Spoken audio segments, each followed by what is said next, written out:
Hello നമസ്കാരം. എല്ലാവർക്കും ജാഷി വയനാട് സ്റ്റോറീസിലേക്ക് ഹൃദയപൂർവ്വം സ്വാഗതം. കേൾക്കൂ കേൾക്കൂ കേട്ടുകൊണ്ടേയിരിക്കൂ. ഞാനും നിങ്ങളും നമ്മുടെ കഥകളും അല്ലേ. നമ്മളിപ്പോൾ കേട്ടുകൊണ്ടിരിക്കുന്നത് ദ്രാവിഡൻ എന്ന സസ്പെൻസ് ത്രില്ലർ നോവലിൻ്റെ 7ാമത്തെ അധ്യായമാണ്. അപ്പോൾ പ്രിയമുള്ളവരെല്ലാവരും ലൈക്കും കമൻറ്റും ഒക്കെ ചെയ്തിട്ട് കൂടെ ഉണ്ടാവണം.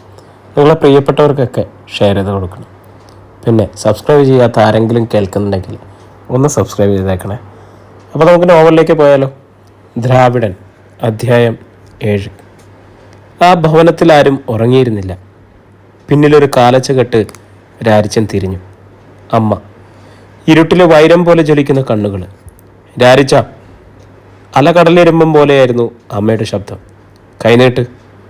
എന്തിനെന്നറിയാതെ അവൻ കൈനീട്ടി. ഭാരമുള്ള ലോഹത്തിൻ്റെ തണുപ്പ് അവന് ഉള്ളം കൈയിൽ അനുഭവപ്പെട്ടു. അവൻ കൈ മുകളിലേക്ക് ഉയർത്തി നോക്കി. ചുരിക. അപ്പൻ സദാ നേരവും കയ്യിൽ കൊണ്ട് നടക്കാറുള്ള വെള്ളി കെട്ടിയ ചുരിക. അവസാന നാളിൽ അപ്പൻ വീട്ടിൽ മറന്നു വെച്ചുപോയ ആയുധം. എനിക്കും എൻ്റെ പെൺമക്കൾക്കും ഈ നാട്ടിൽ മാനമായിട്ട് ജീവിക്കണം. കടലിരമ്പം പോലെ അമ്മയുടെ ജ്വലിക്കുന്ന ശബ്ദം അവൻ്റെ കാതുകളിലേക്ക് ഇരച്ചു കയറി. ഒന്നുകിൽ നീ ഇതുകൊണ്ട് ഞങ്ങളെ രക്ഷിക്കുക, അല്ലെങ്കിൽ ഇതുകൊണ്ട് ഞങ്ങളെ കൊന്നിട്ട് നീയും ചാവും. രാരിച്ചൻ്റെ കൈ അതിൻ്റെ വെള്ളി കെട്ടിയ പിടിയിലമർന്നു. അധ്യായം 9. ഉയരം കുറഞ്ഞ കട്ടിലയുടെ മേൽപ്പടിയിൽ ഇരുകൈയും ഉയർത്തിപ്പിടിച്ച് മുറ്റത്തേക്ക് നോക്കി നിന്ന മോളി എല്ലാം കാണുന്നുണ്ടായിരുന്നു. അപ്പൻ്റെ ദീർഘകാലം കൊണ്ട് നടക്കുന്ന മാരകായുധം അമ്മ എടുത്തു കൊണ്ടുപോകുന്നതും മകനെ ഏൽപ്പിക്കുന്നതും അവനോട് സംസാരിക്കുന്നതുമല്ല. അമ്മ തിരികെ മുറിയിലേക്ക് വന്നപ്പോൾ അവൾ സൂക്ഷിച്ചു നോക്കി. അമ്മയുടെ മുഖത്ത് ഭയാനകമായ ഒരു ശാന്തത കളിയാടുന്നത് അവൾ കണ്ടു. എന്താ അമ്മ ചെയ്തത്? അവളൊരു നടുക്കത്തിൽ നിന്നൊന്നും ചോദിച്ചു. ത്രേസ്യാമ്മ മകളെ നോക്കിയൊന്ന് മന്ദഹസിച്ചു. വജ്രത്തിൻ്റെ കാഠിന്യമുള്ള മന്ദഹാസം. നമ്മൾ ഇതിനാണോ അമ്മേ അവനെ വളർത്തിക്കൊണ്ടുവന്നത്? നാട്ടുകാർക്ക് കുരുതി കൊടുക്കാൻ? സ്നേഹവും ക്ഷമയുമാണ് ഏറ്റവും വലിയ ശക്തിയെന്ന് അമ്മ അവനെ പഠിപ്പിച്ചതും ശീലിപ്പിച്ചതും ഇതിനു വേണ്ടിയായിരുന്നു. നിവൃത്തിയില്ല മോളെ. അമ്മ ഭൂമിയോളം ക്ഷമിച്ചു, പാതാളത്തോളം താഴ്ന്നു. നിവൃത്തിയില്ല. പൊടിപ്പാറ വക്കൻ്റെ ഭാര്യയ്ക്കും മക്കൾക്കും ഈ ഭൂമിയിൽ നല്ലവരായിട്ട് ജീവിക്കാൻ അവകാശമില്ല. ഈ നാട്ടുകാർ നീതിയും നിയമവും ഒന്നും സമ്മതിക്കത്തില്ല. നല്ലവരുടെ വേഷം കെട്ടി കെട്ടവരായി ജീവിച്ച് നശിക്കുന്നതിനേക്കാൾ ഭേദം കെട്ടവരായിട്ട് ജീവിച്ച് അങ്ങനെ തന്നെ മണ്ണടിയുന്നതാ. നാളെ ചാകേണ്ടി വന്നാലും നല്ല പോലെ പൊരുതിയിട്ട ചാവുന്നതെന്ന് സമാധാനിക്കാലോ. ത്രേസ്യാമ്മയുടെ കണ്ടമിട്ടറി. ഇനി മകളുടെ മുന്നിൽ പിടിച്ചു നിൽക്കാൻ കഴിയില്ലെന്ന് തോന്നി അവർ പായൽമേൽ ചെന്ന് വീണു. മോളി പടിവാതിൽ ചാരി അങ്ങനെ തന്നെ നിന്നു. ഇതെല്ലാം ഒരു ദുസ്വപ്നമായിരുന്നെങ്കിലെന്ന് അവൾ ആഗ്രഹിച്ചു. ഇനി എന്താണ് വരാനിരിക്കുന്നത്? അവൾ ഭയചകിതയായി. 24 കൊല്ലമായിട്ട് ഈ ഭൂമിയിൽ ജീവിക്കുന്നു. ആളുകളാൽ വെറുക്കപ്പെട്ടു. പേക്കിനാവുകൾ കണ്ടു. കുറച്ചിൽ കൊണ്ട് ചൂളിയും ഭയന്നു വിറച്ചും ഒറ്റപ്പെട്ട പോലെ ജീവിക്കുന്നു. ഒരു പെണ്ണായി തീർന്ന കാലം മുതൽ ഒരുപാട് മോഹങ്ങളുണ്ടായിരുന്നു മനസ്സിൽ. പുരുഷൻ, കുടുംബം, മക്കള്, വീട്, സുഖം, സന്തോഷം, സംതൃപ്തി. പിന്നീട് ബോധ്യപ്പെട്ടു പൊടിപ്പാറ വക്കൻ്റെ മക്കൾക്ക് ഈ സ്വപ്നങ്ങളെല്ലാം അന്യാണെന്ന്. കൊലപാതകയും കവർച്ചക്കാരനും നീചനുമായ പൊടിപ്പാറ വക്കൻ്റെ മക്കള് ഒരു കാലത്തും നല്ല ജീവിതം കിട്ടാൻ പോകുന്നില്ലെന്ന്. അമ്മ ഒരിക്കൽ തൻ്റെ വിവാഹത്തെപ്പറ്റിയും നല്ലൊരു ആലോചന കിട്ടാനുള്ള തടസ്സങ്ങളെപ്പറ്റിയും പറഞ്ഞപ്പോൾ അപ്പൻ അട്ടഹസിക്കും പോലെ ചിരിച്ചുകൊണ്ട് പറഞ്ഞത് മറന്നിട്ടില്ല. എൻ്റെ മക്കളെ കെട്ടാൻ ആരും വന്നില്ലെങ്കിൽ ഞാൻ പൂജപ്പുര സെൻട്രൽ ജയിലിൽ പോയി അവൾക്ക് വേണ്ടി ഒരുത്തനെ കണ്ടുപിടിക്കുന്നു. അവളുടെ കൂടെ കിടക്കാൻ ആണൊരുത്തം വേണം. അതാരായാലും എന്താടിയെന്ന്. സ്വന്തം മകളുടെ ഭാവി ജീവിതത്തെക്കുറിച്ച് ഒരു അപ്പനുള്ള കാഴ്ചപ്പാടായിരുന്നു അത്. അതിനുശേഷം വിവാഹവും ഭർത്താവും കുടുംബവും കുട്ടികളും എന്നീ മോഹങ്ങളൊക്കെ പാടെ ഉപേക്ഷിച്ചു. രാത്രികളിൽ ഓരോന്നോർത്ത് കിടന്ന് ഒഴുകിയ കണ്ണുനീരിനെ കണക്കില്ല. ഇരുട്ടിൽ നിന്നും ശക്തമായ ഏങ്ങലടികൾ കേട്ട് മോളി പിന്നോട്ട് തിരിഞ്ഞു. അമ്മ നിലത്ത് വിരിച്ച പായമ്മേൽ കമന്ന് കിടന്ന് അടക്കിപ്പിടിച്ച് കരയുന്നു. മോളിയുടെ കണ്ണുകളിലും നീര് വന്ന് മൂടി. കാറ്റ് വീശുന്നത് നിലച്ചിരുന്നു. മഞ്ഞ് വീഴ്ച തുടങ്ങിയിരുന്നു. മലനിരകളെല്ലാം കനത്ത മൂടൽ മഞ്ഞിൽ മുങ്ങിപ്പോയി. രാരിച്ചൻ എപ്പോഴും മുറ്റത്തു കൂടി നടക്കുകയായിരുന്നു. പൊടിപ്പാറ വക്കനെന്ന തൻ്റെ അപ്പൻ ഓരോ കാലങ്ങളിൽ കഠിനമായ ശിക്ഷാമുറകളോടെ തന്നിൽ അടിച്ചേൽപ്പിച്ച കളരിച്ചൂടുകളിലായിരുന്നു അവൻ്റെ അകക്കണ്ണ്. മുറ്റത്ത് കുത്തി നിർത്തിയ തീവെട്ടി. അതിനു മുന്നിൽ താറൊടുത്തു നിന്ന ഒരു ബാലൻ ചുവടുകൾ വയ്ക്കുന്നു. വലവടി പൊക്കേറ്റ് തുലങ്ങി ഇടവടി മാറിൽ കുഴിയിൽ കുത്തി ഇടതുമാറി തടം കെട്ടി വലതുമേൽ തടുത്തു പൊങ്ങി ചേർന്നു നിന്ന് തടുത്തു പൊങ്ങി ചേർന്നു തിരിഞ്ഞു. ഠേ കവളത്താഞ്ഞു പതിക്കുന്ന കനത്ത കൈത്തലം. ചൂട് പിഴച്ചിരിക്കുന്നു. നേരാവണ്ണം ചുവട് വയ്ക്കട നായെ. തടുത്തു പൊങ്ങി ചേർന്നു തിരിഞ്ഞ് ഇടതുമാറി വലതുമാറി വലതു വന്ന് കടകം മാറി കടകം തടുത്ത് ചുഴിച്ചു നിവർന്ന് നീട്ടി വളവ് വെട്ടി ഇടത്തെ പുറങ്കാൽ വലത്തേതിൽ വെട്ടിയണച്ച് താങ്ങി ഇടത്തതിൽ നീട്ടി വലത്തതിൽ എടുത്തു വന്ന് കടകം വലത്തതിൽ ഉദരം ഇടിവാരിക്കമർന്ന്. ഇത് യുദ്ധമാണ്. ചൂട് പഴച്ചൂട. ഒരു ചൂടിൻ്റെ പിഴയ്ക്ക് ഒരു ജീവൻ്റെ വില. ഉറുമിയും വാളും ചുരുക്കിയും കൊണ്ട് തർക്കങ്ങളും കുടിപ്പകയും തീർത്തിരുന്ന കാലത്ത് തലമുടി നാരിഴയ്ക്ക് തെറ്റിയാൽ കഥ കഴിയുമായിരുന്നു. അങ്കത്തട്ടിൽ പോരിന് നിൽക്കുന്നവന് 1000 കണ്ണ്, 1000 കൈ. രാരിച്ചൻ്റെ ദേഹം ആ മഞ്ഞിലും തണുപ്പിലും വിയർത്തു. ഈ നിമിഷം മുതൽ താനൊരു നേർച്ചക്കുരുതിയാണ്. ഒരിളവ്. അന്ത്യശ്വാസവും നിൽക്കുന്നതുവരേക്കും കൈയയച്ച് പൊരുതാം. ഏതോ ചക്രവർത്തി ചുറ്റും മതിൽ കെട്ടിയ അങ്കണത്തിലെ ഏതെങ്കിലും തടവുകാരനെ നിരായുധനാക്കി ഇറക്കി നിർത്തിയിട്ട് വിശന്ന ആർത്തി പിടിച്ച സിംഹത്തിനെ അവന് നേർക്ക് തുറന്നു വിടുമായിരുന്നു എന്ന് കേട്ടിട്ടുണ്ട്. തടവുകാരന് മുമ്പിൽ 2 വഴികളായിരുന്നു. സിംഹത്തിന് ഇരയാവുക, അല്ലെങ്കിൽ പൊരുതി ജയിക്കുക. ആർപ്പ് വിളിക്കാനും രസിക്കാനും ഗാലറികളിൽ ചക്രവർത്തിയും പരിവാരങ്ങളും അതിഥികളും ഉണ്ടാവും. പൊരുതി ജയിക്കുകയോ മരിക്കുകയോ അല്ലാതെ പലായനം ചെയ്യാനോ പിൻവാങ്ങി നിൽക്കാനോ സന്ധി ചെയ്യാനോ തനിക്കും സാധ്യമല്ലെന്ന് രാരിച്ചിന് ബോധ്യമായി. വിധി അടിച്ചേൽപ്പിച്ചതാണ് ഈ യോദ്ധാവിൻ്റെ വേഷം, ചാവേറിൻ്റെ ഈ നിയോഗം. അവൻ വീണ്ടും നടക്കാൻ തുടങ്ങി. ഞായറാഴ്ച വൈകുന്നേരം പാലക്കര കുരിശുമുട്ടിൽ സാമാന്യം തിരക്ക് കൂടുതലുള്ള നേരമായിരുന്നു. ഞായറാഴ്ച സായാഹ്നങ്ങൾ. പകലിന് നല്ല തെളിച്ചുണ്ടായിരുന്നു.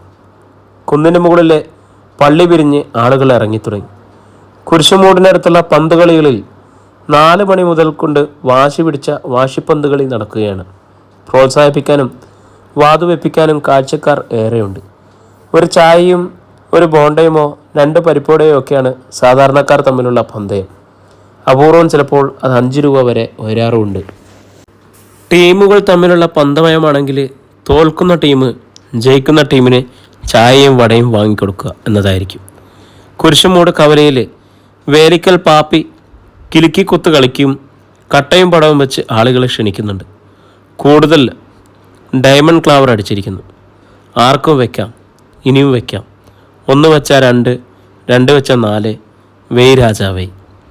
പീലിപ്പാപ്പൻ്റെ മുറുക്കാൻ കടയിലും കറിയാച്ചൻ്റെ ചായക്കടയിലും കുഞ്ഞുമോൻ്റെ പലചരക്ക് കടയിലും അസീസിൻ്റെ മലഞ്ചരക്ക് കടയിലും ബേബിച്ചിൻ്റെ സ്റ്റേഷനറി കടയിലൊക്കെ ആൾത്തിരക്കായിരുന്നു. ദേ അവൻ വരുന്നു, പൊടിപ്പാറ വക്കൻ്റെ മകൻ. വാളംപറമ്പിൽ ജോസ് കവലയിലേക്ക് കൈ ചൂണ്ടിക്കൊണ്ട് പറഞ്ഞു. കയ്യിലൊരു സഞ്ചിയുണ്ടല്ലോ, സാധനങ്ങൾ മേടിക്കാനായിരിക്കും. പ്ലാക്കൽ ദേവസിക്കുട്ടി ആത്മഹത്യം ചെയ്തു. ഈ കുരിശുമൂട് കവലയെന്ന് ഒരു സാധനവും അവൻ മേടിച്ചുകൊണ്ട് പോകരുത്. രാരിച്ചൻ സഞ്ചിയും കക്ഷത്തിൽ വെച്ച് കടകളുടെ നേർക്ക് നടന്നു. അവൻ ആരെയും നോക്കിയില്ല. പതിവ് പോലെ മുഖം കുനിച്ച് കുഞ്ഞുമോൻ്റെ പലചരക്ക് കടയിൽ ചെന്ന് കയറി. കടത്തെണ്ണയിൽ അങ്ങിങ്ങായി കുറച്ചു പേര് നിൽപ്പുണ്ട്. അവർ അവജ്ഞയോടെ രാരിച്ചനെ നോക്കി. 3 കിലോ അരി.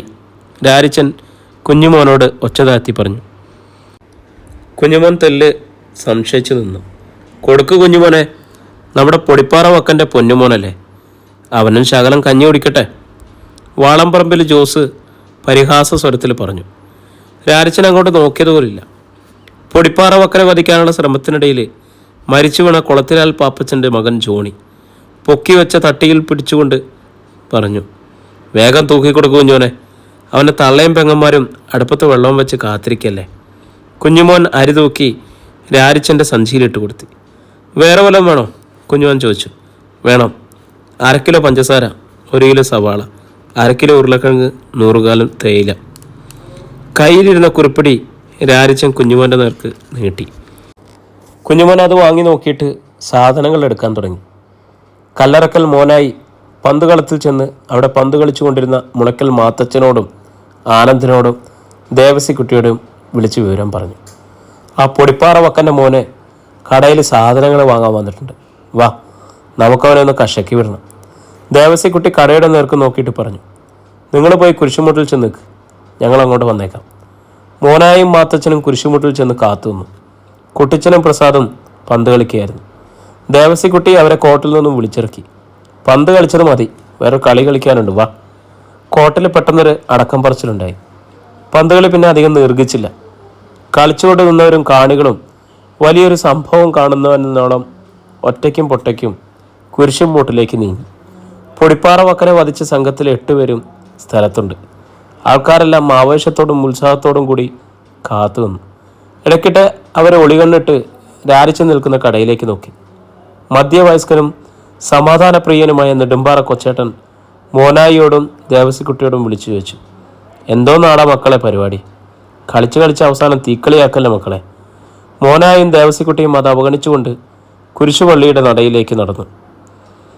2-3 പേര് വീതം കവലയിൽ അവിടെ ഒന്നും അറിയാത്ത മട്ടിൽ സംസാരിച്ച് നിൽപ്പുണ്ട്. പള്ളി പിരിഞ്ഞ ആളുകളും എത്തിത്തുടങ്ങി. രാരിച്ചനെതിരകം സാധനങ്ങൾ വാങ്ങിക്കഴിഞ്ഞിരുന്നു. നിറസഞ്ചിയുമായിട്ട് അവൻ വീട്ടിലേക്ക് നടന്നു. കുരിശുപള്ളിക്ക് മുമ്പിൽ കവലയിൽ അവിടെ ചെറുപ്പക്കാർ കൂട്ടം കൂടി നിൽക്കുന്നത് അവൻ കണ്ടു. ഒരു പടയൊരുക്കത്തിൻ്റെ ലക്ഷണം. പോർക്കളത്തിലിറങ്ങുന്ന യോദ്ധാവിന് വേണ്ടത് 1000 കൈ, 1000 കണ്ണ്. രാരിച്ചൻ സഞ്ചി വലങ്കയിൽ നിന്നും ഇടം കൈയിലേക്ക് മാറ്റിപ്പിടിച്ചു. ആരെയും നോക്കാതെ തല താഴ്ത്തിപ്പിടിച്ചു തന്നെ നടന്നു. കുരിശുപള്ളിക്ക് മുമ്പിലെത്തിയപ്പോൾ റോഡിന് നടുവിൽ വീടി വലിച്ച് സ്വകാര്യം പറഞ്ഞ് കല്ലറക്കൽ മോനായും ദേവസിക്കുട്ടിയും മൂളക്കൽ മാത്തച്ഛനും കൂടി രാരിച്ചൻ്റെ വഴി വിലക്കി. സാധനങ്ങളൊക്കെ മേടിച്ചോടാ. മോനായി രാരിച്ചൻ അടിമുടി ഒന്ന് നോക്കിയിട്ട് ചോദിച്ചു. ഉവ്, നീ അതിനു മുമ്പ് സൂര്യഗിരിയിൽ നിന്നാണെന്നല്ലോടാ സാധനങ്ങളൊക്കെ മേടിച്ചുകൊണ്ടിരുന്നത്, അതും രാത്രിയിൽ. ഞങ്ങളെ ആരെയും കാണിക്കാതെ ഇന്നെന്നാ കുരിശുമൂട്ടിയിൽ നിന്ന് മേടിച്ചേക്കാന്ന് വെച്ചത്? വീട്ടിൽ ഉച്ചക്കഞ്ഞിക്ക് 1 മണി അരിയില്ല. ഇനിയിപ്പോൾ സൂര്യഗിരിയിൽ പോയി എപ്പോൾ വാങ്ങിക്കൊണ്ടുവരാനാ? അതുകൊണ്ടാ. ഓ അത് ശരി, ദേവസിക്കുട്ടി പരിഹസിച്ചു. നീ ഞങ്ങൾക്കെതിരെ പോലീസിൽ പരാതി കൊടുത്തെന്നൊക്കെ കേട്ടല്ലോടാ. എന്നിട്ടവർ പുളുത്തി ഞങ്ങൾക്കിട്ട്. രാരിച്ച ഒന്നും മിണ്ടിയില്ല. നിന്റെ വായന നാക്കില്ലടാ. എന്തോന്നടാ ആ സഞ്ചിയിൽ? അരിയും പഞ്ചസാരയും മുളക് ഉള്ളിയൊക്കെ. എവിടെ കാണട്ടെ? മോനെ അവരുടെ കയ്യിൽ നിന്നും സഞ്ചി പിടിച്ചു വാങ്ങി. ഉപദ്രവിക്കല്ലേ, ദൈവത്തെ ഓർത്ത് ഞങ്ങളെ ഉപദ്രവിക്കല്ലേ, രാരിച്ചൻ അപേക്ഷിച്ചു. ആർക്കും ഒരു ദ്രോഹം ചെയ്യാതെ അധ്വാനിച്ച് ജീവിക്കുക ഞങ്ങൾ, നല്ലവരായിട്ട് ജീവിക്കുക ഞങ്ങളെ ചീത്തയാക്കല്ലേ. കുരിശുപള്ളിയുടെ നടയിലെല്ലാം കണ്ടും കേട്ടുവരുന്ന ആനന്ദനോടും ജോണിയോടുമായി മോനായി പറഞ്ഞു, ഇവൻ നല്ലവനാണെന്ന്, നമ്മളായിട്ട് ചീത്തയാക്കല്ലേ എന്ന്. നിന്ന് ശൃംഗരിക്കാതെ മോന്തയ്ക്ക് 4 തേപ്പ് കൊടുത്ത് പോക്കറ്റും വലിച്ചു കയറി അവനെ വിടറ. ഇവിടെ വേറെ പണിയുണ്ട്. ആനന്ദൻ ധൃതി വെച്ച്. അരിയാണോ മാവാണോ സഞ്ചിക്കത്തുനിന്ന് ഒന്ന് നോക്കിയേക്ക്, ജോണി നിർദ്ദേശിച്ചു. ദേവസിക്കുട്ടി സഞ്ചി പൊക്കിപ്പിടിച്ച് കീഴ്മേൽ മറിച്ചു. അതിൽ നിന്നും കടലാസ പൊതികൾ താഴെ റോഡിൽ വീണ് പൊട്ടിച്ചിതറി. സവാളകളും കിഴങ്ങും തക്കാളിയും റോഡിലൂടെ ഉരുണ്ടുരുണ്ടു പോയി. അരിയും പഞ്ചസാരയും റോഡിൽ തൂവിപ്പോയി. രാരിച്ചൻ അവരെല്ലാം ഒന്ന് നോക്കി. ഇത് വലിയ കഷ്ടമാട്ടോ. പിറുവിറുത്തുകൊണ്ട് അവൻ കുനിഞ്ഞ് ഉരുണ്ടുപോയ തക്കാളിയും കിഴങ്ങും സവാളയൊക്കെ പെറുക്കിക്കൂട്ടി. കോപവും സങ്കടവും കൊണ്ട് അവൻ്റെ മുഖം ചോക്കുകയും കണ്ണുകൾ നിറയുകയും ചെയ്തു. ഇടയ്ക്കവൻ നിവർന്ന് മോനായിയെയും ദേവസിക്കുട്ടിയെയും നോക്കി. കാല് പിടിച്ചു പറയുക, മാനം മര്യാദയ്ക്ക് ജീവിക്കാൻ അനുവദിക്കണം. ഒരുപാട് സഹിച്ചു, അളമുട്ടി, ഇനി വയ്യ. അവൻ്റെ അളമുട്ടിയെന്ന് കേട്ടില്ലേ? മാത്തച്ഛൻ പ്രസാദിനെയും ഉറവയ്ക്കൽ സാബുവിനെയും നോക്കിക്കൊണ്ട് പരിഹാസ സ്വരത്തിൽ അറിയിച്ചു. അളമുട്ടിയൊന്ന് ശകലം കൂടെ ഇടകാണും, അല്ലെങ്കിലൊന്ന് പരീക്ഷ നോക്ക്, ആനന്ദം പറഞ്ഞു. അതൊരു ഭീഷണിയാണല്ലോടാ കഴിവേടെ മോനെ, നീ തിരിഞ്ഞു കടിക്കുമെന്ന് അല്ലേ? രാരിച്ചൻ വാരിക്കൂട്ടിയ സാധനങ്ങൾ മോനായി വീണ്ടും തൊഴിച്ചു തെറിപ്പിച്ചു. രാരിച്ചൻ നിവർന്നു. മുറിവേറ്റ ഹിംസമൃഗത്തിനെ പോലെ വന്യമായി മുരുണ്ടു. മോനായിയുടെ കുത്തിനും കഴുത്തിനും കൂടി 2 കൈയും കുത്തിപ്പിടിച്ച് മേലോട്ട് പൊക്കിയിട്ട് അവൻ അലറിക്കൊണ്ട് നിലത്തേക്ക് ഒരലക്കലക്കി. എന്താണ് സംഭവിക്കുന്നതെന്ന് പോലും മോനയെ അറിഞ്ഞില്ല. കണ്ണടച്ചു തുറക്കും മുമ്പേ കാര്യം കഴിഞ്ഞു. ദേവസിക്കുട്ടി കൈ നിവർത്തി രാരിച്ചൻ്റെ മുഖത്തിന് നേർക്ക് ആഞ്ഞു വീശി. രാരിച്ചൻ ആ കൈ പിടിച്ച് പിന്നോട്ട് ഞെളിച്ച് കൈ മടക്കിനൊരു വെട്ടുകൊടുത്തു. ദേവസിക്കുട്ടി അമറിക്കൊണ്ട് നിലത്തേക്കിരുന്നു പോയി. വരിനടാ! മുളയ്ക്കൽ മാത്തച്ഛൻ അമറിത്തീരും മുമ്പ് രാരിച്ചൻ്റെ മുഷ്ടി അയാളുടെ മൂക്കിൻ്റെ പാലം തകർത്തിരുന്നു. ഉറവയ്ക്കൽ സാബുവും പ്രസാദും ജോണിയും ഓമനക്കുട്ടനും എല്ലാവരും ഒരു നിമിഷം പകച്ചു നിന്നു. എല്ലാവരും വരുന്നടാ. തുരുത്തിയിൽ കുഞ്ഞാപ്പീൻ്റെ അട്ടഹാസം കുരിശുമൂട്ടിൽ മുഴങ്ങി. വേലിയിൽ നിന്നും പത്തലുകൾ ഊരിക്കൊണ്ട് ആദ്യ സംഘം രാരിച്ചൻ്റെ നേർക്ക് കുതിച്ചു. പന്ത് കളിക്കാനും കാണാനും എത്തിയ ചെറുപ്പക്കാരും കയ്യിൽ കിട്ടിയ ആയുധങ്ങളുമായി രാരിച്ചനെ വളർന്നു. രാരിച്ചന് ആളെണ്ണാനൊന്നും സമയം കിട്ടില്ല. 14, 16 അറിയില്ല. 1000 കൈ, 1000 കണ്ണ്. അടിച്ച് താർക്കടാ അവനെ. ആരോ അലറുന്നു. പാലക്കരയ്ക്ക് ഇനിയൊരു പൊടിപ്പാറ വക്കനെ കൂടി വേണ്ടടാ. ആൾക്കൂട്ടം രാരിച്ചൻ്റെ മേൽ ഒരു പറ്റം ചെന്നായ്ക്കളെ പോലെ ചാടി വീണു. രാരിച്ചൻ പെട്ടെന്ന് നിലം പറ്റെ കുനിഞ്ഞു. പിന്നെ ഭൂമിക്കടിയിൽ നിന്നും പൊട്ടിത്തെറിക്കും പോലെ മുകളിലേക്ക് കുതിച്ചേർന്നു. 1000 കൈകളോടെ, 1000 കണ്ണുകളോടെ. ഫിലിപ്പോസ് മുതലാളിയുടെ ജീപ്പ് കുരിശുമൂട് കവലക്കടുത്ത് വന്ന് ബ്രേക്ക് ഇട്ടു. പള്ളിയിൽ കുർബാനയ്ക്ക് പോയി മടങ്ങുന്ന ജിജിയും വിൻസെൻറ്റും പയസുമായിരുന്നു ജീപ്പിൽ. കവലയിൽ വലിയ ആൾക്കൂട്ടം. സ്ത്രീകളും കുട്ടികളും കരഞ്ഞുകൊണ്ട് എങ്ങോട്ടോ ഓടിപ്പോകുന്നു. കുരിശുപള്ളിക്ക് മുമ്പിൽ വലിയൊരു അടികലശൽ നടക്കുകയാണ്. ജീപ്പിന് നേർക്ക് ഓടി വന്ന ഒരു വൃദ്ധനോട് പൈസ ചോദിച്ചു. എന്താ അവിടെ ബഹളം? പൊടിപ്പാറ വക്കൻ്റെ മകനെ നാട്ടുകാരെല്ലാവരും കൂടി തല്ലിക്കൊല്ലുകയാണ്, വൃദ്ധൻ പറഞ്ഞു. ജിജിക്ക് അതൊന്ന് കാണണമെന്നുണ്ടായിരുന്നു. അവൾ സാവധാനം ജീപ്പ് മുന്നോട്ടെടുത്തു. അടികലശൽ നടക്കുന്നതിൻ്റെ 10 വാര പിന്നിലായി കൊണ്ടുവന്ന് നിർത്തി. പത്തലുകൾ ഉയർന്നു വീഴുന്നതും താഴുന്നതും കാണാം.